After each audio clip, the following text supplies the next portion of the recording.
Hello', এয়া এটা এটা কৰি ভালেকেইটা পাইপ লগাই মিলে এনেকৈ গছবোৰত পানী দিয়াৰ কাৰণে যা যোগাৰ কৰিলোঁ।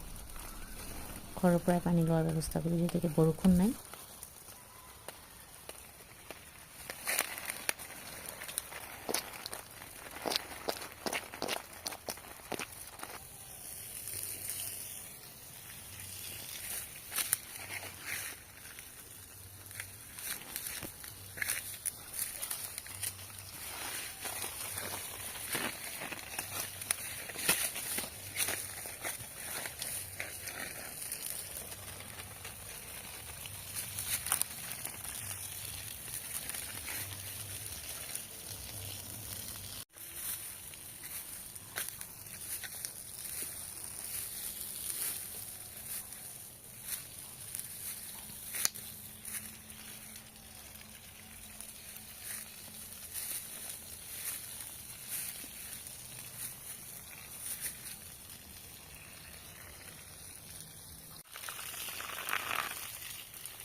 দেখিছে গছবোৰ কেনেকুৱা হৈছে।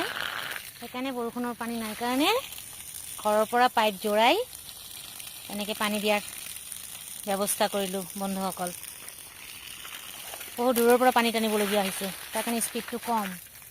তথাপিতো কিছু কামত লাগিব বুলি ভাবিয়ে পানী দিবলৈ ওলাইছোঁ।